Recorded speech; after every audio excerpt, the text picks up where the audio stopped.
Hamas की entry, Hamas connection से मचा बवाल। हमास पाकिस्तान गुप्त गठजोड़, नेतन्याहू की चेतावनी।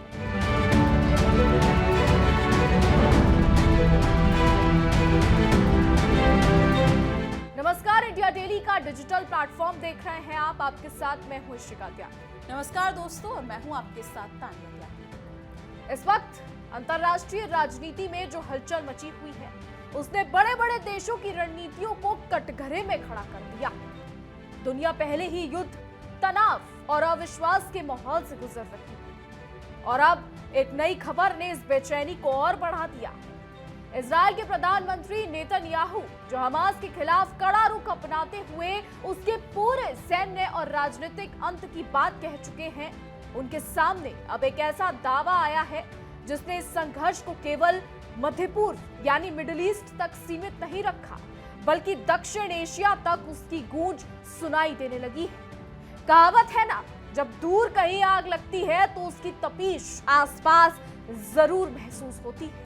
इस पूरे मामले को और गंभीर बना दिया है बलूच नेता और मानवाधिकार कार्यकर्ता मीर यार बलोच के उस खत ने, जो उन्होंने सीधे इजराइल को भेजा है। इस खत में दावा किया गया है कि पाकिस्तान के कुछ इलाकों में हमास के लड़ाके सक्रिय हैं और वहीं से उनकी गतिविधियों का संचालन किया जा रहा है। बलोच का आरोप सिर्फ विचारधारा की समानता तक सीमित नहीं है, बल्कि उनका कहना है कि पाकिस्तान और हमास के बीच गुप्त और कार्यात्मक संबंध मौजूद हैं। यानी बात साफ है, जो दिख रहा है वो पूरी दुनिया सच्चाई नहीं है, यानी कि वो पूरी खबर सच नहीं है और असली खेल पर्दे के पीछे चल रहा है।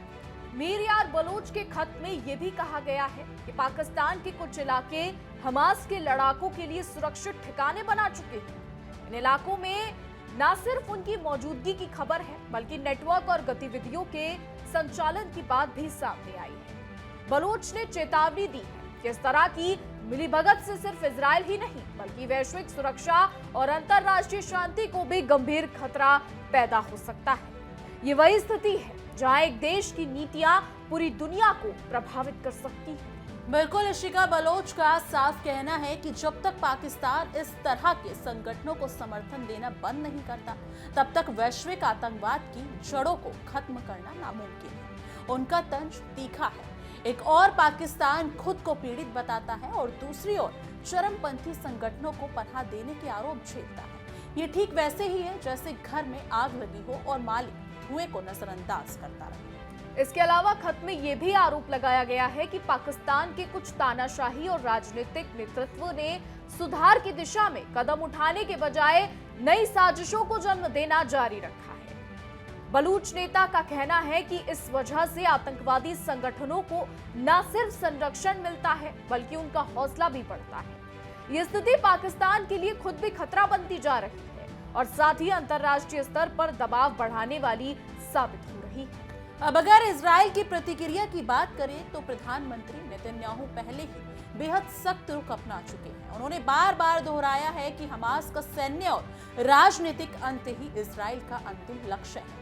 नेतन्याहू ये भी साफ कर चुके हैं कि जो भी देश या संगठन हमास को हथियार, आर्थिक मदद या राजनीतिक शरण देगा, उसे इजराइल अपना दुश्मन मानेगा। ये चेतावनी किसी औपचारिक बयान से ज्यादा एक सीधा संदेश है। वहीं बता दें, बलूच नेता के खत के अनुसार पाकिस्तान में हमास की गतिविधियों की जानकारी अब इजराइल तक पहुंच चुकी है। विशेषज्ञों का मानना है कि अगर ये दावे सही साबित होते हैं तो इजराइल के लिए पाकिस्तान को संभावित खतरे के रूप में देखना लगभग तय हो जाएगा। इससे वैश्विक राजनीति में एक नया मोड़ आ सकता है, क्योंकि इजराइल अपनी सुरक्षा के मुद्दे पर किसी भी तरह का समझौता करने के मूड में नहीं दिख रहा है। क्योंकि पाकिस्तान की छवि अंतर्राष्ट्रीय मंच पर पहले भी आतंकवादी संगठनों के संदर्भ में सवालों के घेरे में रही। पड़ोसी देशों के साथ तनाव और बार बार झेले गए राजनीतिक और कूटनीतिक झटके इसकी मिसाल है। इसके बावजूद आरोप यही है कि सुधार की जगह साजिशों का रास्ता चुना गया, जिससे चरमपंथी ताकतों को पनपने का मौका मिलता रहा। मीर यार बलूच के दावों के मुताबिक हमास के लड़ाकों का पाकिस्तान में सक्रिय रहना कोई नई बात नहीं है, बल्कि एक लंबे समय से चले आ रहे नेटवर्क का हिस्सा है। ये स्थिति न सिर्फ पाकिस्तान के लिए बल्कि पूरे क्षेत्र के लिए चिंता का विषय बनती जा रही है। अंतर्राष्ट्रीय समुदाय के लिए भी एक चेतावनी है कि समस्या की जड़ें कितनी गहरी हो सकती है। बलूच नेता ने अपने खत में अंतर्राष्ट्रीय समुदाय को आगाह किया है कि पाकिस्तान द्वारा हमास को दिए जाने वाला किसी भी तरह का समर्थन इजराइल की सुरक्षा को सीधे तौर पर खतरे में डालता है। इसके साथ ही ये वैश्विक आतंकवाद के फैलाव का जोखिम भी बढ़ाता है। यानी ये मसला सिर्फ दो देशों के बीच का नहीं, बल्कि पूरी दुनिया की शांति से जुड़ा हुआ है। वही नेतन्याहू की चेतावनियों को अगर इस संदर्भ में देखा जाए तान्या, तो तस्वीरें और भी साफ हो जाती हैं। उनका कहना है कि हमास को समर्थन देने वाला कोई भी देश इजराइल का दुश्मन होगा। विशेषज्ञ मानते हैं कि अगर इजराइल को यह भरोसा हो जाता है कि पाकिस्तान सक्रिय रूप से हमास की मदद कर रहा है, तो यह उसके लिए गंभीर राष्ट्रीय सुरक्षा का मुद्दा बन जाएगा। ऐसी स्थिति में कूटनीतिक दबाव के साथ साथ अन्य विकल्पों पर भी विचार किया जा सकता है। इजराइल पहले ही ये साफ कर चुका है कि अपने अस्तित्व और सुरक्षा के लिए वो किसी भी हद तक जा सकता है।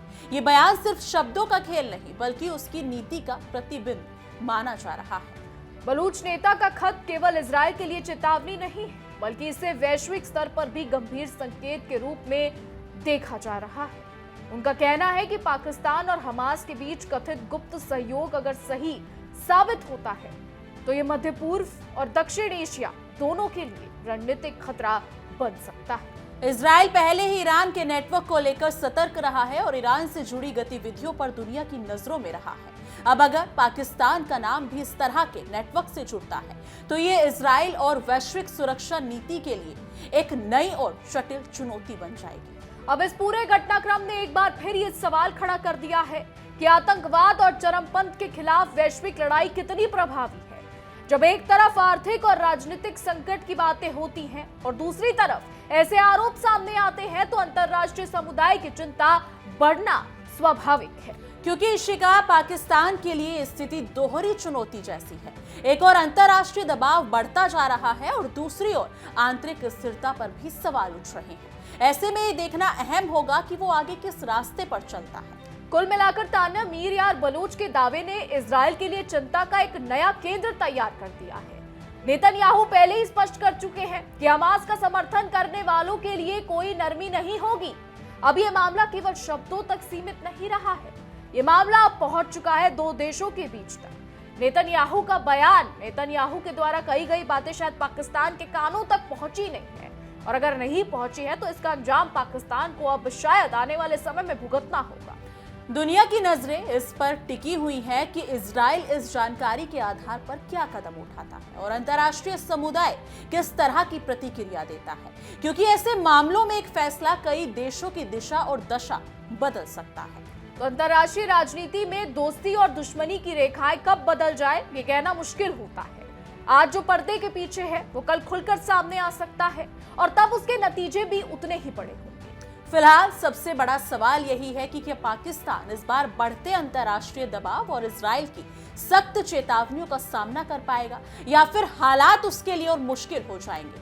आने वाले वक्त इस सवाल का जवाब जरूर देंगे। तो अब ये देखना होगा कि इजराइल पाकिस्तान को लेकर क्या कुछ करता है। हालांकि खबरें तो ये भी आई थी कि पाकिस्तान अपने सैनिक हमास यानी गाजा में उतारेगा। उस वक्त भी ये कयास लगाए गए कि शायद पाकिस्तान अमेरिका और इजराइल के दबाव में झुक गया है।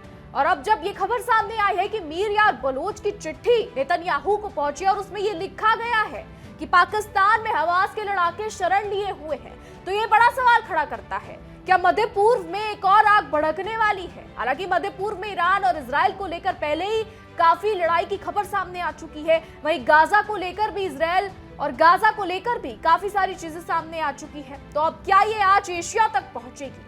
क्या एशिया की राजनीति में भी बड़ा भूचाल आ सकता है? क्योंकि नेतन्याहू तो अपने संदेश में साफ कह चुके हैं कि अगर हमास को पनाह दी गई तो आप भी नहीं बचेंगे, यानी अगर कोई हमास को पनाह देगा तो वो भी नहीं बचेगा।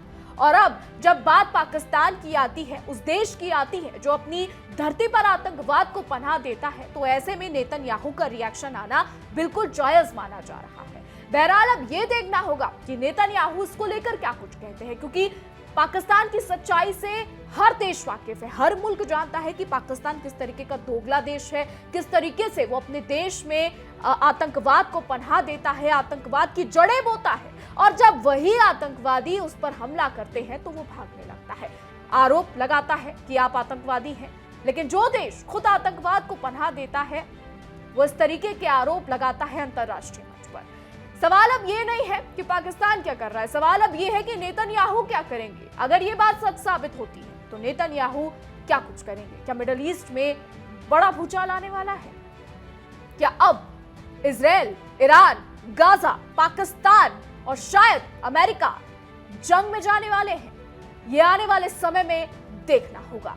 फिलहाल हमारी आज की रिपोर्ट में बस इतना ही। आपकी क्या राय है इस पर, क्या लगता है आपको इस पर? कमेंट के जरिए जरूर बताइएगा। और ऐसी ही देश और दुनिया की तमाम बड़ी खबरें जानने के लिए देखते रहिए इंडिया डेली और हमारा खास शो तहकीकात, हर खबर की तह तक।